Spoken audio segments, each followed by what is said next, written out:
buenas noches, sí, bienvenidos un jueves más a la tertulia de La Réplica aquí en Popular Televisión Melilla. Como ya saben, pues todos los jueves hacemos tertulias, pero hoy es un día especial y es que vamos a cambiar un poquito el enfoque del programa. Tenemos a dos invitados, pero nada que ver con política. Bueno, todo tiene un poco de política, pero no son representantes de partidos políticos. Precisamente en el programa de hoy, de esta noche, queremos dedicar la tertulia o la mesa redonda también, si lo queréis llamar así, a lo que es el periodismo en materia social y humanitaria.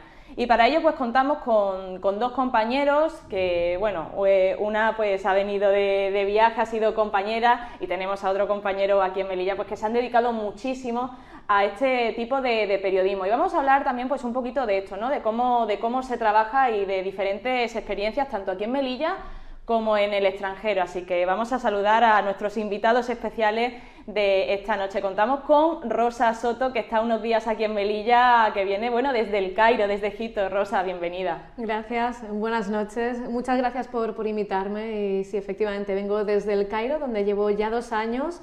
Y 2 años que dejé Melilla. Melilla, que ha sido mi casa, mi escuela, y donde aprendí las bases de este periodismo social, periodismo de calle y periodismo por y para las personas. Así que reconocer aquí el periodismo que hacéis, sobre todo. Vamos a hablar de eso. Pues Rosa, muchísimas gracias, porque sabemos que ya te has estado moviendo aquí en los medios, que han querido obviamente aprovechar el momento, porque ahora hablaremos de la experiencia de Rosa también en la última semana. Y también, bueno, contamos con otro compañero, Jesús Blasco. Bienvenido y muchas gracias por estar aquí con nosotros. Buenas noches, ¿qué tal? Muy bien. Bueno, pues encantado de estar con Rosa, que fue compañera aquí y que ahora la veo, la tía, ya se nota que ya no está aquí, que es una periodista internacional. No, totalmente. He aprendido de los mejores, he aprendido de los mejores, que sois los compañeros. Ha dado el salto.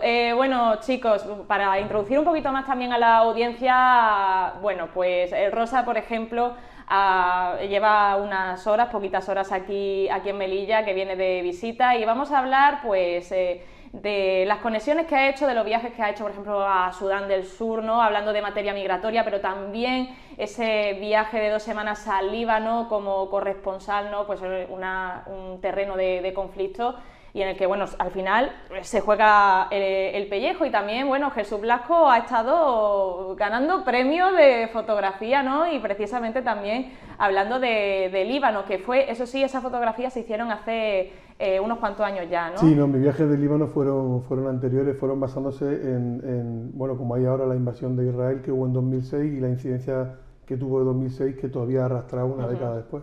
Efectivamente, pero antes de hablar un poquito, bueno, de enseñar fotografía, de enseñar vídeo material que tenemos aquí para que también lo puedan ver los espectadores, vamos primero a hablar un poquito en materia local, porque tenéis mucha calle.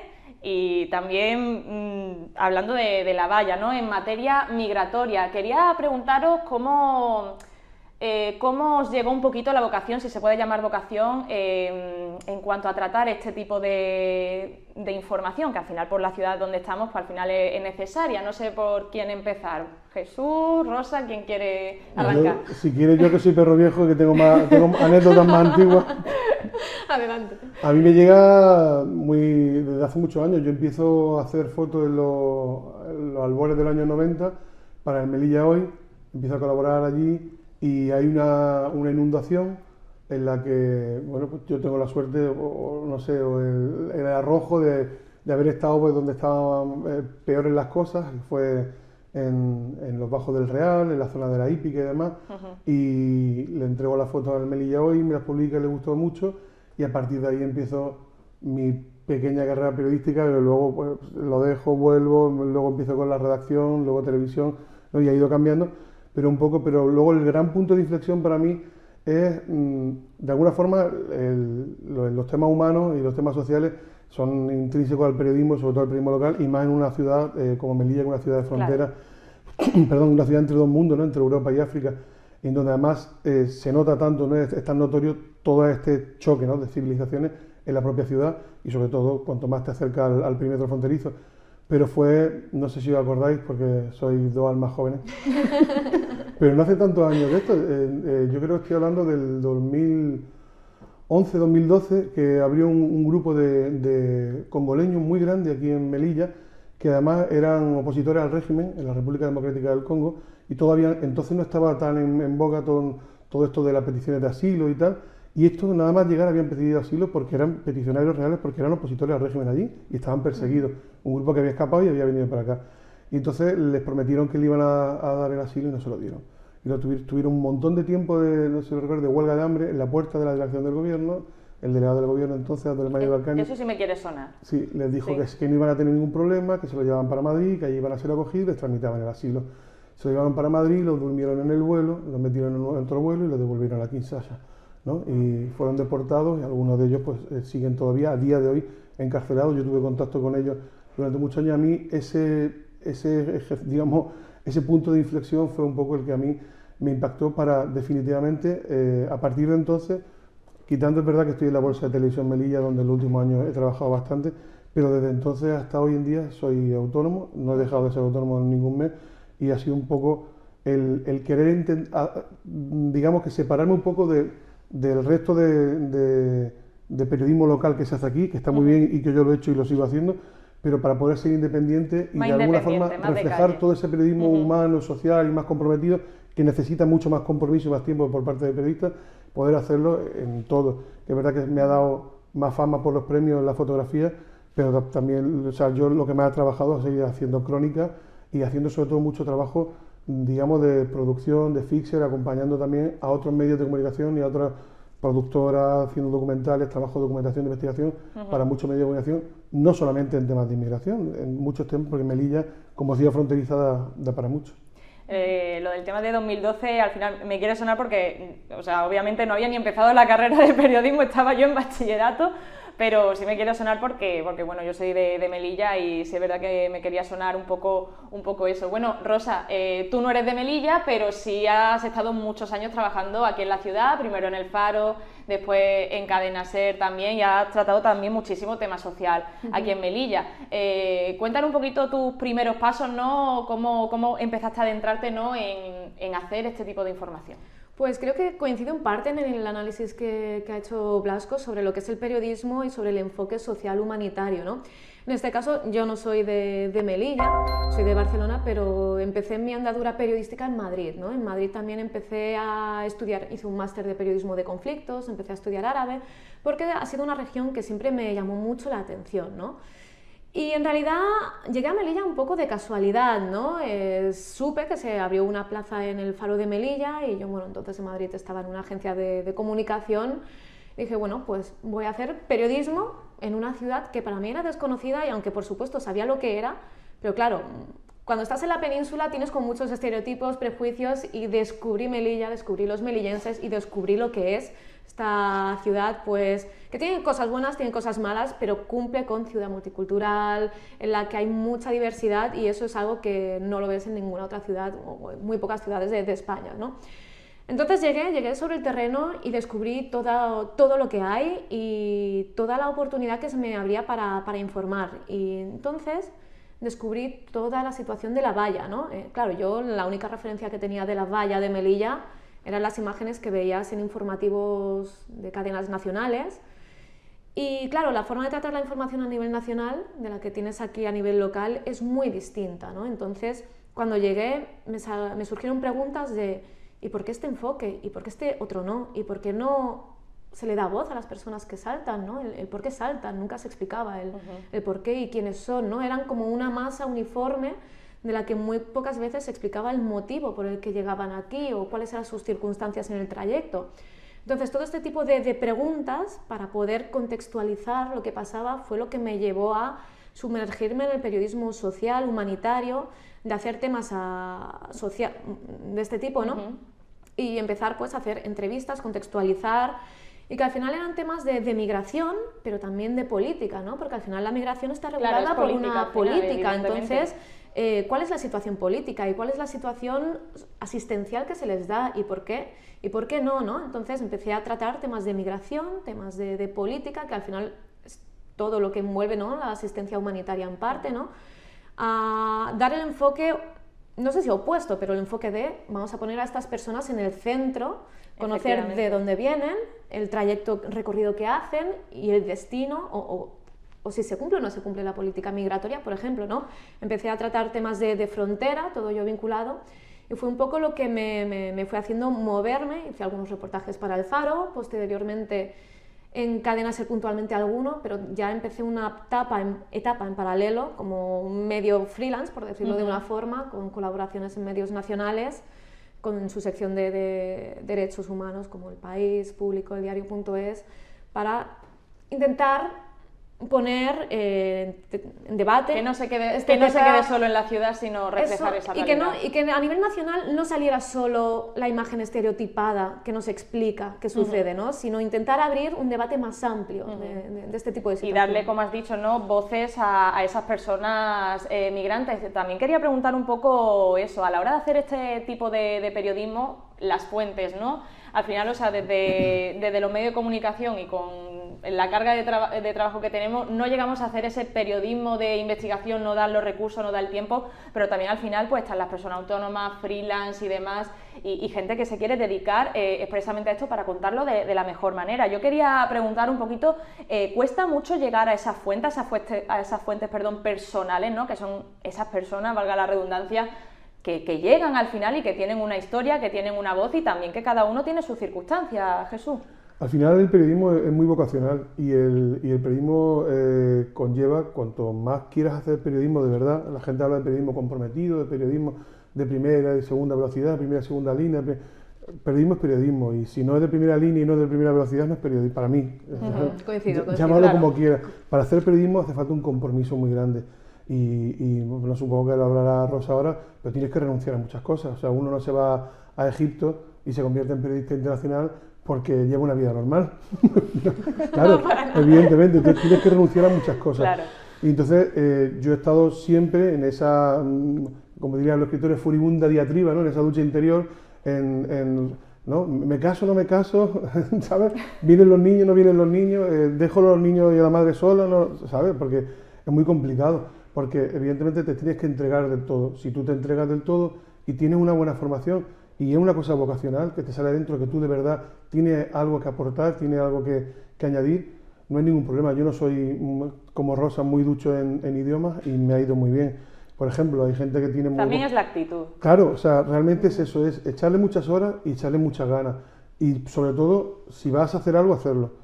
Porque también nos pasa muchas veces que nos come el tiempo a los periodistas, ¿no? Y pasa que la noticia de hoy, mañana ya no te da tiempo a continuar. Entonces, tienes que implicarte. Tienes que saber implicarte mucho con la noticia, que en este caso, cuando hablamos de periodismo de verdad, de periodismo social, la noticia no es una noticia, es una persona. Entonces hablamos de personas, entonces tienes que implicarte mucho con las personas, pero luego tienes que saber tener tu vida para no volverte loco, porque, claro, si tú tienes a 52 congoleños que te están llamando continuamente y que te lloran y que estás con ellos y que al final pues le das de comer, le atiendes, ¿no? Es una parte de tu información, pero es una parte de tu vida, pero todo eso te lo vas llevando a la casa, pues son 52 problemas más que tienes, que como sea una persona que no sea fuerte de mente, de nervios y demás, acaba 24 horas con diazepam y tampoco puede ser eso, ¿no? El periodista tiene que tener su vida y tiene que saber tener su espacio particular para poder sobrevivir, pero al final yo creo que es un problema, o no un problema, ¿no? Una actitud de compromiso, pero si te comprometes con la profesión, te comprometes con la profesión y dejas de comprometerte con otras cosas. O sea, tienes que saber cuándo tienes ya una formación suficiente y cuando tienes ya una capacidad suficiente para que tu vida sea el periodismo. Yo siempre lo he dicho, digo, yo tengo la suerte de haberle dado una parte de mi vida al periodismo y tengo la suerte de poder haber dicho, hasta aquí hemos llegado, y para mí el periodismo ahora es una parte de mi vida, pero ya no es mi vida. Entonces, claro, una vez que ya no es tu vida, y tú lo sabes, Rosa, las oportunidades te pasan muy cerquita y de repente te dejan de pasar, se van alejando y 2 meses después no se acuerda nadie de ti, por muchos premios que tengas, y por mucho que yo he hecho también, igual que Rosa, muchas portadas en medios nacionales, en medios internacionales. Bueno, pero ahí está. Y ahí está, pero trabajo. Que una vez que te quitas un poco de medio, gracias a Dios, ninguno somos insustituibles y hay 200.000 millones de periodistas súper bien preparados y hay gente muy buena que sale cada año de las facultades. Pero para mí, por si hay alguien viéndonos que le guste el periodismo, que el día de mañana quiere hacerlo, o alguien que diga, ¿y esto qué hace falta? ¿Hace falta mucho idioma? ¿Hace falta mucho medio? Hace falta muchas cosas y siempre es bueno tenerlo todo lo mejor, pero hace falta implicación. Es que también se aprende ahí voy, también se aprende al final lanzándose uno a la piscina y es prueba-error también. Porque al final, si el periodismo local muchas veces nos pasa, porque yo hago también periodismo local, que te manda una nota X de la acción de los gobiernos, ciudad autónoma, el que sea, y coges la nota y la copias, o la pones a tu modo y la pones. En el periodismo periodismo no puedes hacer eso. De hecho, normalmente la nota prácticamente ni se pone, no te hace falta. Porque, por ejemplo, tú me dices, oye, es que no has puesto la nota de la delegación del gobierno que han mandado sobre el Salto. Y tú dices, es que estoy haciendo una crónica, es que yo estaba allí.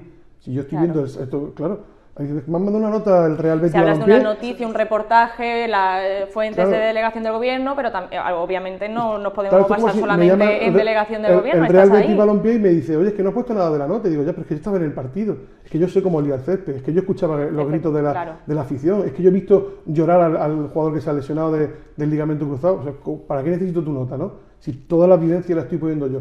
Pues eso pasa con el periodismo social, humano y comprometido. Es que hay que estar a pie de calle, efectivamente. Entonces, al final, la fuente, y tú lo sabes, es también estar con las personas. Vamos a eso dejar a Rosa, que es que tengo también, es que podemos estar muchísimo tiempo hablando, pero como pues también queremos... Son muy pesados periodistas, nos gusta hablar. Claro, pero como también quiero después introducir un poquito de imágenes para ver el trabajo que hacen nuestros compañeros, pero Rosa, coméntanos un poquito para complementar. Pues coincido mucho sobre lo de estar en el terreno y lo sacrificado que es, ¿no? Y el salirse de las fuentes oficiales, o como tú introducías la pregunta, el cómo hacer las fuentes, ¿no? Claro. Por supuesto, cuando haces este tipo de periodismo que intenta salirse de lo marcado de que te envíen una nota y hacerlo, sino que tú elaboras la propia información, claro, tienes a los protagonistas de la historia y luego a todo lo que gira alrededor, ¿no? Asociaciones, entidades que les pueden ayudar, por supuesto la parte política, la parte tal, entonces construyes el relato, ¿no? Intentas que sea un mapa para intentar reflejar la panorámica de estas situaciones. Cuando te vas haciendo... No es fácil porque, como bien decía el compañero, necesitas tiempo. Es tiempo de tu vida que estás renunciando a tu vida personal o haciendo esta compartimentación, ¿no? Que al final te entregas, ¿no? Entonces tienes que renunciar a muchas cosas. Y luego también a la hora de tratar con estos temas. Me encontré una vez una situación, fue uno de los primeros temas que hice, y era pues con un chico que había solicitado asilo en el CETI y bueno, estaba limpiando coches a cambio de unas monedas pues para tener un dinero, ¿no? Entonces me contó su historia y fue la primera que saqué en El Faro. Yo acababa de llegar a Melilla. Y me hizo una pregunta que hasta el día de hoy, ya han pasado ya 9 años, la sigo teniendo en la cabeza. ¿Y esto a mí me sirve de algo? Me pregunto eso de, yo te he contado mi vida, pero ¿esto me va a ayudar? ¿Me van a dar los papeles? Claro. ¿Me van a dar asilo? Y claro, me quedé, y es una pregunta que me ha venido persiguiendo a lo largo de los años, aquí en Melilla, cuando hablaba con estas personas, y es una pregunta que me ha hecho replantearme el cómo abordo estos temas con los protagonistas, ¿no? Con las personas afectadas, para intentar hacer un periodismo que no sea extractivista. Es decir, yo hablo con una persona afectada de un problema, le extraigo todo, abriendo sus heridas, pero claro, luego la persona se queda ahí. ¿Y qué ha sido de esa entrevista que me hizo la periodista? Le di todo, o sea, le expliqué mi drama y yo sigo esperando papeles. Al final ellos buscan que a lo mejor está bien que se sepa y demás, pero que al final lo que buscan es una vida mejor y que no estar en una situación de incertidumbre en un país en el que acabas de llegar y que estás totalmente marginado al final. Y esa pregunta o esa situación me la vi aquí, con personas que venían cruzando la frontera, pero me la he encontrado en Egipto.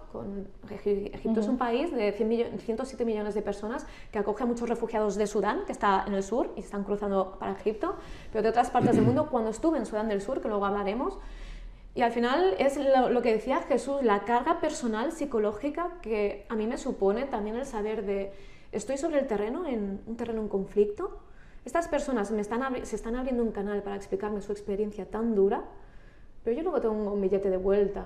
Y yo sé que si a mí me pasa algo me van a sacar. Yo sé que si me pasa algo el gobierno o organismos con los que haya, a Sudán del Sur fui con la ONU, ¿no? Entonces yo sé que si a mí me pasa algo me van a sacar. Entonces me haces ese planteamiento, ese debate moral de... Es una situación de privilegio. Eso es, ese privilegio es así. Y claro, estaba en la frontera y me preguntaban, o sea...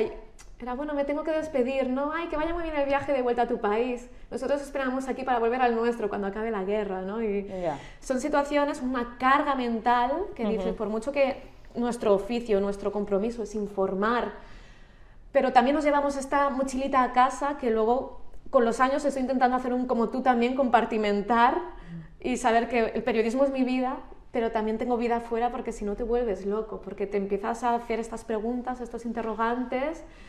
y a intentar buscar un equilibrio, ¿no? Entre, vale, es mi vida, pero también tengo una vida personal, tengo una pareja, la distancia, Egipto, es todo malabares. Yo, Paula, sí. por añadir, Sí, para ir, y vamos a ir yo tengo la suerte terminando, de que como soy mucho más viejo que tú, después de la experiencia, pues, yo he podido dar clase en la universidad y además tuve la asignatura, impartí la asignatura 2 años de periodismo social y el gran maestro Richard Kapuscinski decía que el periodismo social y comprometido no solamente debe plantear el problema, sino además debe plantear soluciones, ¿no? Debe ser parte de la solución, en el ideal, ¿no? En el ideario del periodista y en el ideal, ¿no? del periodismo.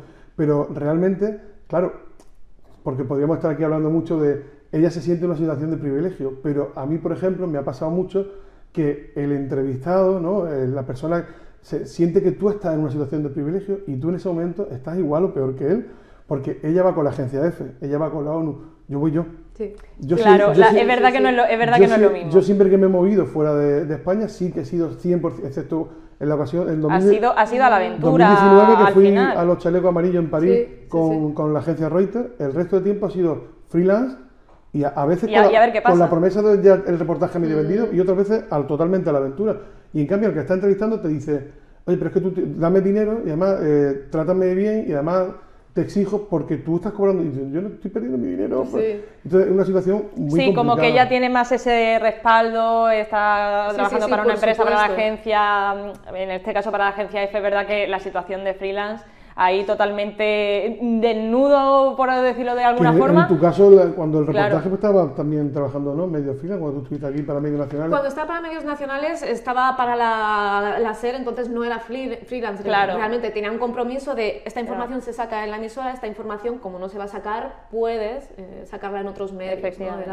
Por eso pude dedicarme Pues- a esos temas, porque a nivel local no era la línea, ¿no? Que se decía Claro. en la Pero es emisora. duro porque tienes que decir, bueno, sí, paso toda mi vida respondiendo, ¿no? a las preguntas de este hombre, intentando ayudar en el problema, a buscar una solución, o vivo yo también, porque tengo que comer, yo también tengo que... Entonces, Efectivamente. siempre Sí. hay una lucha interna brutal, total. en el periodismo social siempre la hay. Pues ya vamos a hacer una pequeña pausa, pero ya después de publicidad ya sí vamos a mostrar un poquito vuestro trabajo, que aquí ya te digo, podríamos estar hablando muchísimo, pero vamos a pasar a unos anuncios y ahora volvemos.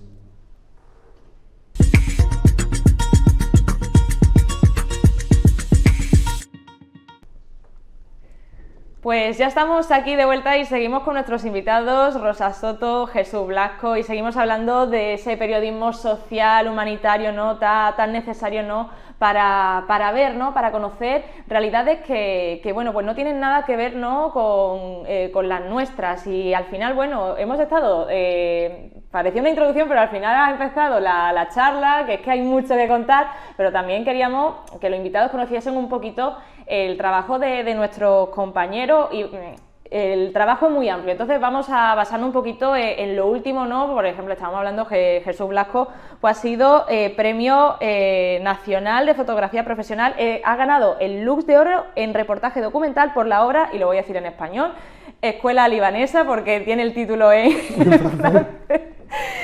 Pero bueno, De hecho, le queríamos... puse el título en francés para fastidiar a los presentadores de los programas que le invitasen. Pues conmigo no, pues he dicho, yo lo voy a decir en español porque no paso a hacer el ridículo. Así que bueno, vamos a ver un poquito el trabajo de nuestro compañero Jesús Blasco, de esas fotos galardonadas, ¿no? Pues de esas, ahí las tenemos. Bueno, ya no sé si nos quiere explicar un poquito mientras tanto Jesús, si puede ir pasando las fotos también desde realización, pues que nos vaya contando un poquito pues qué es lo que se quiere reflejar, ¿no? Bueno, no están por orden, te lo tengo que decir, pero no pasa nada. Ah, perdón, o sea, tenía un orden. Los reportajes tienen un orden, pero no pasa nada, porque al final, y Rosa, que ha estado mucho en el Líbano, pues él verá un poco el reflejo. Ha sido descargar las fotos, Eso, hemos visto, no hay ningún problema. Lo que ha es sido así. Eso, una escuela abandonada. La puede ver también aquí Sí, desde sí, la pantalla o si ahí como sí. te sea más cómodo. Una escuela abandonada, además aquí no se ve muy bien, pero si os fijáis, eso es un pasillo, son un ventanal y amontonan la silla y las mesas. Pasa que en ese momento estaban quitándola porque ya no había tanto peligro, porque por el peligro de bombardear, como llegan por las cristaleras, entonces amontonan allí, por eso están las clases vacías. Es un barrio que seguramente, no sé si Rosa lo conocerá, ¿no? Está al norte del Líbano, en el Valle de la Bekaa, Sí. cerca de la frontera ya con Siria, por Siria. el paso con Homs y toda esta zona.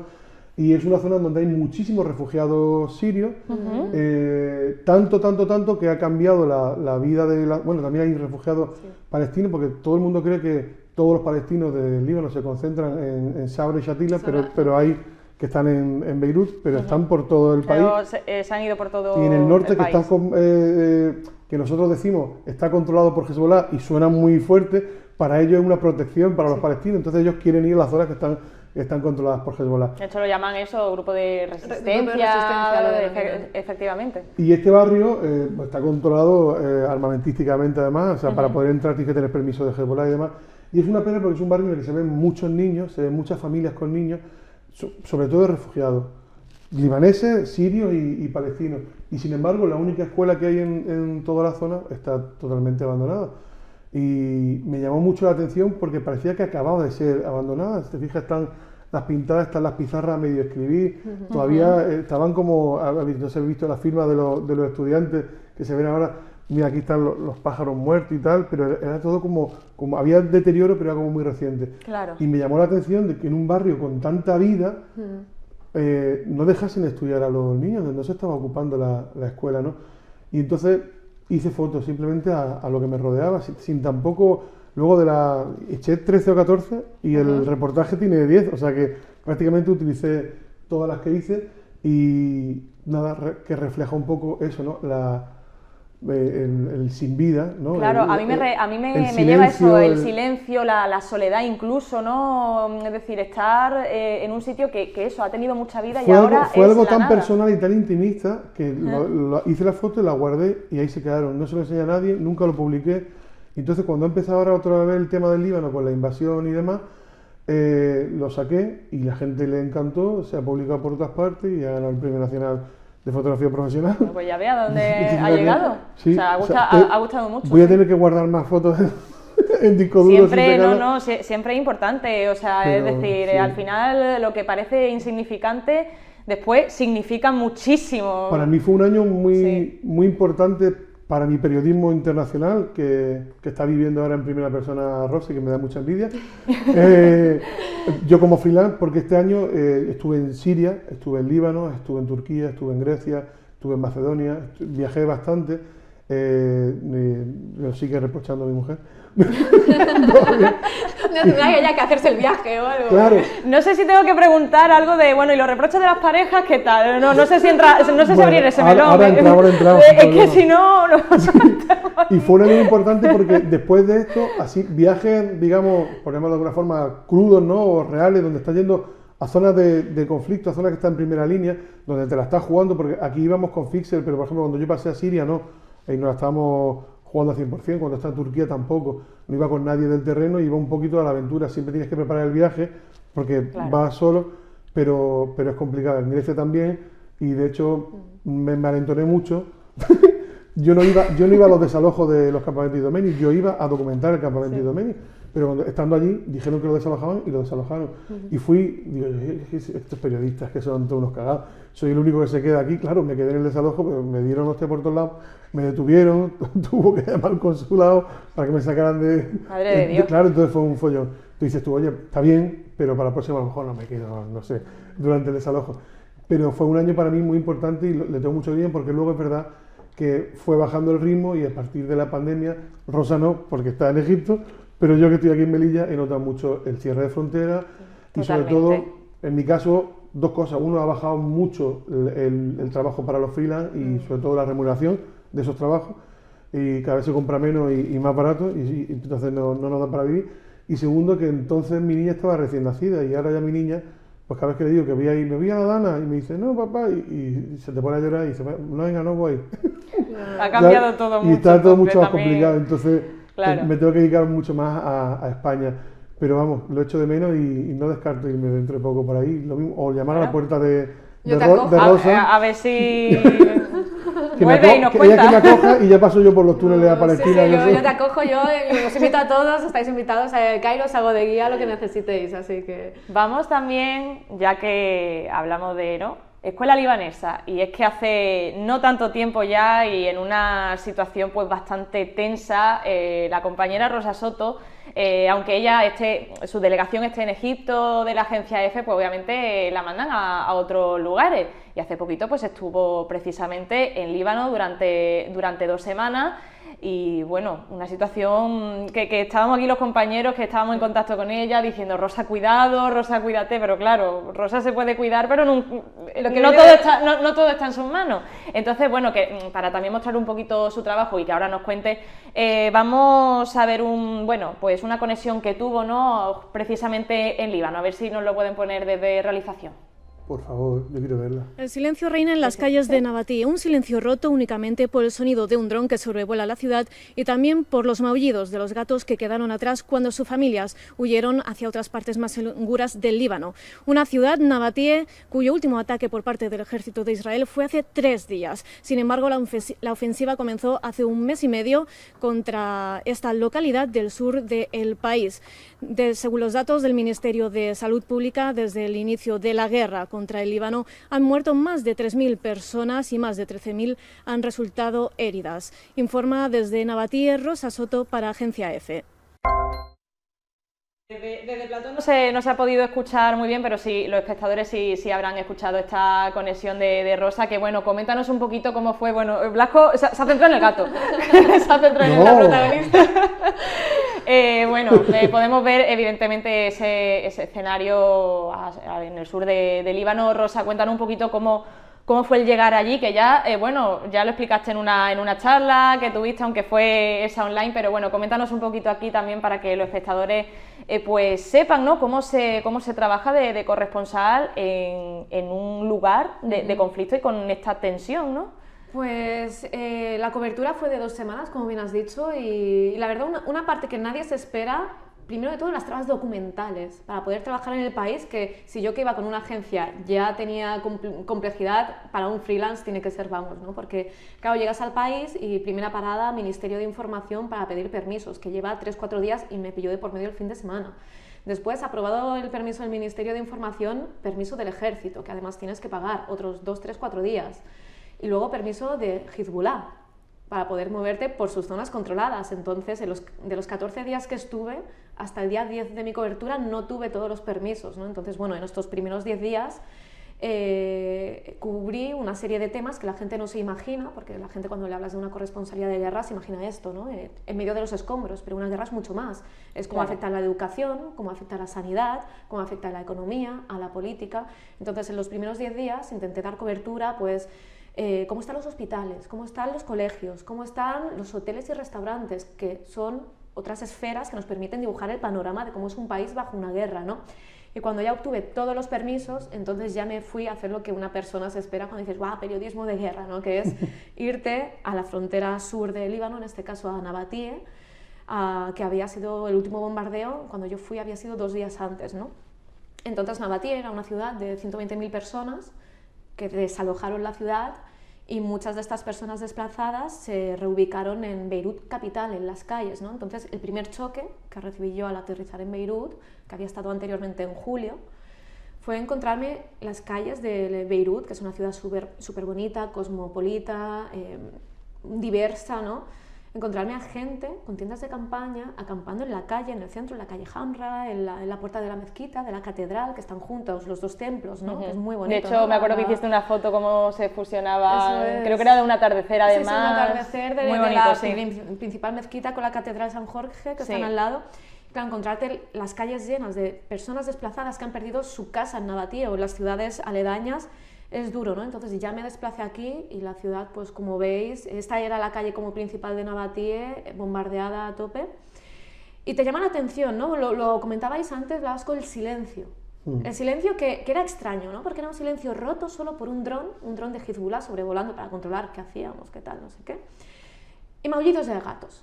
La gata que hemos visto, había una manada de por lo menos 10 gatos. Pero de la agencia EFE, la gata. No. Bueno, podría haber participado. Enviada especial. Podría haber participado, pero Pero claro, eran gatos que las familias al salir huyendo cogieron lo que pudieron, Claro. Ya. y las mascotas se quedaron y estaban bien cuidadas porque hay voluntarios de asociaciones de animalistas libaneses que bajan 2-3 días a la semana a darles Fíjate. de comer, Qué curioso. y los que pueden los capturan y se los llevan a los refugios. Claro. Entonces, puede parecer un tema frívolo, ¿no? Pero es otra dimensión más de la guerra, de Pero las mira, al mascotas igual que has quedaron dicho cómo atrás. está el tema de la sanidad, de las escuelas, tal, pues al final, Es por otra ejemplo, esfera más. la situación de los animales y esas asociaciones animalistas y demás que dicen, oye, las mascotas, que parece Sí, sí, una sí, tontería, pero al final afecta en todo, ¿no? Claro, ¿no? Entonces, bueno, pues nos encontramos, llegamos aquí a Nabatí, empezamos a grabar escenas del ayuntamiento bombardeado, en el mercado.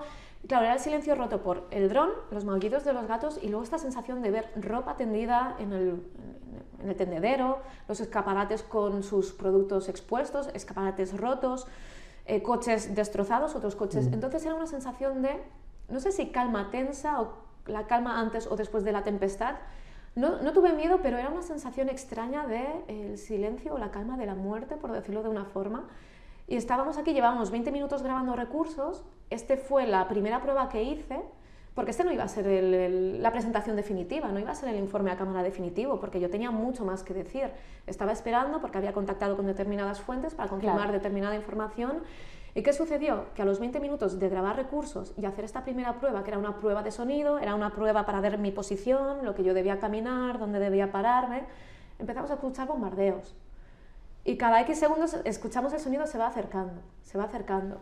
Y estaba el cámara grabándome y el fixer, Rosa, ya. Nos vamos. Nos vamos. Hay que irse porque no sabemos dónde van a caer. Yo te iba a preguntar, ahora que he dicho la figura del fixer, que yo he trabajado mucho de fixer y para mí es una figura importantísima, sobre todo cuando uno sale de su país y va a zonas de conflicto. El fixer prácticamente nace en Palestina. Los primeros fixers son los taxistas de Palestina. Todo el que llegaba a Palestina se montaba un taxi y te pago y tú me llevas a todas partes.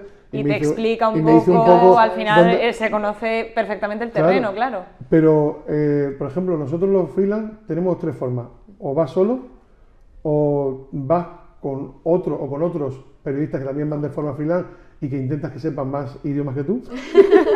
O, como por ejemplo, está haciendo ahora mucha gente en Ucrania, Alberto Rojas, Sí. que prácticamente ya vive en Ucrania desde hace 2 años y los que lo conocemos tenemos la suerte y hablamos con él habitualmente, pues ya hay un compañero allí o que ha estado mucho tiempo allí, le llamas y entonces te dice, este es mi fixer o esta persona te va a guiar. Correcto. Y vaya con una persona de guía. Pero vosotros como agencia estoy haciendo yo de ti ahora. Sí, sí, o sea, pero ahí está la cosa, Pero o sea, me- es me- que al me final interesa. sois los que tenéis experiencia. No sé ¿Y si ha va- sido tu fixer? Claro, no sé si vas sola con el cámara, si lleváis productor, si vais más personas. En este caso, claro, cuando estalló la invasión o cuando empezó la invasión de Israel del Líbano, el 23 de septiembre, lo que se optó fue por contratar durante un mes una productora. Entonces la productora aportaba el fixer, que era un personal de la productora con sus contactos. Productora local, normalmente. Productora local, productora libanesa, se contrató por un mes. Y incluía el fixer, el conductor cámara y el equipo y el coche con el press puesto arriba en todos los lados para que se supiera que éramos prensa, ¿no? Entonces lo incluía todo. Y ya con la productora pues hablábamos qué temas se pueden hacer, qué no, a qué zonas, cuándo, se encargaban de llevarnos a hacer los trámites. Por ejemplo, yo antes de bajar a Nabatía, la primera parada fue una ciudad entre Beirut y Nabatía, fue Sidón, que ahí están las oficinas de la inteligencia libanesa, está el Mujabarat. Yo tuve que presentarme con todos los papeles, ya el permiso del Ministerio de Interior, el permiso del Ejército, para decir, hola, soy Rosa, esta es mi agencia, este es mi perfil, esto es mi trabajo hasta ahora, para que conocieran y me dieran el permiso para cuando bajara a Nabatía, decir, tiene el permiso, tiene la clearance, sabemos quién es y puede hacerlo, ¿no? Entonces, bueno, el fixer era de la productora, y ya teníamos más o menos apalabrados los temas, algún tema se caía, otros se salían improvisados que no se esperaban, Claro. y bueno, y más o menos teníamos la ruta y una relativa seguridad, ¿no? Más o menos garantizada, eso que iba a luego nunca comer- estás seguro, en contexto de guerra ya lo es sabes. relativo y es que me ha dado pie al primer día en el que estuviste, que se dio en la noticia y lo vi en Radio Televisión Española del asesinato de muchísimos periodistas libaneses y de hecho fue de las primeras noticias o la primera precisamente, ¿no? Y hablando de esa identificación, ¿no? De press, de tal, pero ahí está, la seguridad es relativa porque ahí Israel bombardeó y estaban perfectamente identificados los periodistas. Claro, en este caso tú eres responsable de tu seguridad hasta donde puedes, pero no eres Claro, responsable por de eso lo decía, que Rosa, los cuídate, demás pero hacen claro, no, contigo. Eso no todo depende como de el que Rosa. conduce en Melilla. En Egipto, imagínate. Cada vez que sales te la Has juegas. abierto ahora un melón, Sí, es un melón enorme. que a lo mejor cambiamos No, de tema. pero mira José Couso, ¿no? sí, exactamente, estaban sí. en el hotel de los periodistas, además en la planta en donde se quedaban los montadores por la tarde a montar las informaciones, o sea, que sabían que estaban allí, y en cambio Estados Unidos, que eran los que tenían que protegerles, fueron los que los mataron. ¿sabes? Y Jesús, porque ya no tenemos mucho tiempo, pero, o sea, para hilar un poquito, en tu caso, ¿no? Que no estabas en la misma situación que Rosa cuando hiciste esta foto con la obra de escuela libanesa. ¿Cómo llegaste al final a ese colegio? O sea, ¿qué referencias tenías? No, ninguna. Lo fixé. ¿Ninguna? Sí, eso la gente del terreno. Nosotros íbamos en el viaje con Said, que era el que organizó el viaje, y luego allí en el terreno estaba Bilel, y fue el que nos guió. De hecho, nosotros no hemos coincidido ahora en el Líbano porque ella está con Efi y yo no. Porque nosotros teníamos todo cerrado para ir, iba yo con Said y con Bilel, ya que los conoce y ya he estado allí. Claro. Y bueno, y viendo que todavía no me habían dado el premio ni nada, pero estaba teniendo aceptación la foto y tal, dije yo, bueno, tengo tiempo, pues voy a...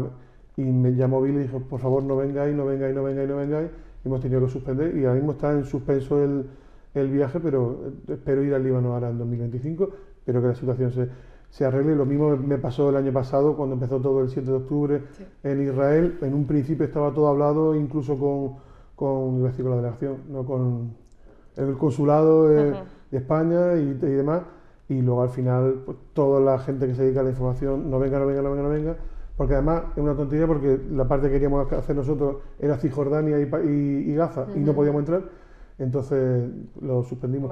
Pero es muy complicado. Claro, muy complicado. hombre, ya en ese terreno es complicadísimo, no sé si decir imposible ya. Claro, en este caso, por ejemplo, en el tema de Israel, Gaza y Cisjordania menos, porque nada más que tiene un muro, ¿no? Pero son zonas cerradas, sí, pero la zona de Gaza... muy controladas. O sea, por ejemplo, no es lo mismo que cuando dice yo voy a la guerra de Ucrania, pues si no te metes en el frente del Donbass, pues no pasa nada. A lo mejor estás unos 3 años dando vueltas en Ucrania y ni siquiera escuchas un bombardeo, ni ves zonas que digas tú que aparente que eso está en una guerra. Es un país muy grande y hay batallas en los frentes, pero el mundo sigue a pesar de la guerra. Pero en este caso, el tema, por ejemplo, y por eso tantas protestas por el tema de Palestina y demás, ya no solamente es que pueda ser un genocidio o no, una invasión o no, yo no entro en política, sino que son zonas muy pequeñas, muy controladas, que además todo el mundo sabe que están, y los que están son personas que ya lo están pasando de por sí muy mal, y que son refugiados y que tienen muy pocos medios, y que además no dejan que documentemos, y que además están siendo bombardeados. Entonces es una cosa sobre otra. Vamos a ir terminando ya, bueno, por ir concluyendo con Rosa, que, bueno, no sé, dentro de 2 semanas, 1 semana y pico, ya vuelves a Egipto, y bueno, ya ahí concretamente, ¿cómo está yendo la carga de trabajo? Si es que es mucha carga. Pues es mucha carga, porque desde la delegación de la agencia en Egipto llevamos 14 países, ¿no? Llevamos lo que viene a ser la región considerada Oriente Medio, con alguna, por ejemplo, llevamos Egipto, Sudán del Sur, que Sudán del Sur que ahí ya estuviste considerado, también, ahí estuve también sobre el terreno. Llevamos... Sí, eso... No, sí, continúa. No, llevamos Líbano, Jordania, toda la península arábiga, Arabia Saudí, Omán, Yemen, entonces claro, Irak... llevamos 14 países que de alguna forma, si no estalla uno o estalla otro, están en situaciones, ¿no?, súper complejas, porque tal y como yo llegué a la delegación, al poco hubo un terremoto Turquía-Siria devastada, a los 3 meses de Siria devastada por el terremoto en abril del año pasado, estalla la guerra de Sudán, que genera un desplazamiento masivo de refugiados a Sudán del Sur, que es donde fui. Después, el 7 de octubre, estalló la guerra en Palestina, en Israel, por el ataque de Hamas. Y claro, luego en paralelo, pues los ataques del Yemen, de los hutíes, en el Mar Rojo. Entonces, claro, los 14 países que llevamos están incendiados de alguna forma, y son muchos frentes de los que hay que informar. Pero claro, no solo la guerra, también pues la situación política, la situación económica. Pero lo hacen aposta para que no descansen. Lo hacen, yo creo que sí, hay una coordinación para que no... Es que justo donde estás tú es un punto estratégico. Firman en alto el fuego Israel, Hezbollah, está ya Siria otra vez. Entonces, Es como es un no parar de información, de fuentes... Y que sí, Líbano, que bueno, precisamente estaba a punto de interrumpirte porque también teníamos otro vídeo también para que se muestre tu trabajo, no solamente en Líbano, sino cuando también estuviste en la frontera entre Sudán y Sudán del Sur, pues también esa crisis, ¿no?, de refugiados también, esa guerra civil. Entonces no sé si tenemos también esa muestra y ya concluimos. Por favor. Porque aquí no sé si se va a escuchar bien. Encontramos en la frontera entre Sudán y Sudán del Sur, donde aproximadamente 1000 personas llegan cada día huyendo del conflicto entre el ejército de Sudán y el grupo paramilitar Fuerzas de Apoyo Rápido. Unas 1000 personas que llegan diariamente a este punto huyendo de esta guerra y donde les dan servicios básicos de asistencia sanitaria, nutrición y también vacunación. Además, desde este punto se les registra y una vez hecho todos los trámites se les deriva, se les facilita el transporte hasta la ciudad de Renk, la ciudad más grande de la región, donde reciben un apoyo humanitario continuado. Desde aquí operan organizaciones como el Programa Mundial de la Salud, Médicos Sin Fronteras y otras organizaciones humanitarias para dar atención a todas estas personas. Informa desde el paso fronterizo entre Sudán del Sur y Sudán, desde Yoba, informa Rosa Soto para Agencia EFE. Claro, estaba pensando, no... No iba a decirme ni en Zara ahora. Tenía tan memorizada la entradilla que iba a decir, desde el Cairo... Rosa ahí diciendo, ¿dónde estoy? No me acordaba que el paso fronterizo se llamaba paso fronterizo de Yoda, y yo pensando en el de Star Wars, y era en plan, ¿cómo digo yo Yoda? Te digo una cosa, te castigó el señor por no llevarte el gato a Sudán del Sur. Literal, fue eso. Con el gato todo era más fácil, la verdad. Mira, voy a contar una anécdota porque ella quiere que la cuente, ¿vale? Bien. Ahora que te hemos visto Claro que que estás sí. en una zona de conflicto, pero sin el chaleco. Ajá. Yo cuando estuve en 2019 Y sin el casco. en París, en los chalecos amarillos, como iba con la agencia Reuters te proporcionaba las cosas, pero cuando viajas por ahí, vas a zona de conflicto, tienes que hablar, lo digo por si alguna vez hay un periodista auxiliar que quiera, tienes que hablar con Reporteros Sin Fronteras y ellos te facilitan el casco, el chaleco y te ayudan a tener un seguro y tal. Que sepa Aquí la en gente, Melilla no vendría más. claro, que sepa la gente que yo el casco. actualmente no estoy yendo a muchas zonas de conflicto porque no tienen mi talla de chaleco en Reporteros Sin Fronteras. Desde aquí hago un llamamiento a Reporteros Sin Fronteras, por favor, que compren chalecos 2 y 3 kilos. O sea que, claro, para todas las tallas. Los reporteros grandes tenemos derecho también a cubrir los conflictos. A mí me pasaba lo opuesto. Muy buena la reivindicación. A mí me pasaba lo opuesto, el chaleco me iba bien, pero el casco me bailaba, entonces da igual que lleve No, casco, hija, no. porque... Es que claro, tenemos aquí las tallas pequeñas y la talla grande, que es que se necesita de todas las A tallas. mí no me baila ¿verdad? nada. Pero bien, te queda mucho mejor que a mí, por supuesto. Oye, pues gracias por el llamamiento, importante, la verdad. Así que bueno, ya tenemos que concluir, pero compañero, de verdad, muchísimas gracias por este programa. La verdad es que se hace muy ameno y muy interesante y creo, vamos, yo consideraba que era necesario también hablar un poquito de esto y bueno, aprovechando también que venía Rosa, pues hablar de este periodismo humanitario. Yo creo que es importante que ahora tú y yo vayamos a Egipto y que ella nos entreviste allí. Por supuesto, pues sí. yo lo hago. Claro. Yo Y con compromiso- gatos. Y con gatos. Hacemos una réplica desde el Cairo. Pues ahí Yo queda. lo veo. Está grabado, ¿eh? Está grabado, Y va a salir. ¿Productores? Hemeroteca, para después que nadie... El fact check hay que El comprobarlo. bar. Bueno, compas, Jesús Blasco, Rosa Soto, de verdad, muchas gracias por haber estado en La Réplica, ¿vale? Este programa especial de La Réplica para hablar también pues con los compañeros de la prensa que siempre están ahí detrás, se juegan el pellejo, o sea, y aquí en estos casos es que literalmente, así que de verdad, muchísimas gracias y muy buenas noches, de verdad. Me ha encantado que hayáis estado con nosotros. Un placer. Un placer, gracias por este espacio. Pues también, por supuesto, agradecer a los espectadores, espero que hayan disfrutado pues, de este programa, un poquito diferente, el enfoque, como solemos hacerlo con las tertulias políticas. Y ya pues nos vemos la semana que viene, así que, por supuesto, que pasen un muy feliz puente.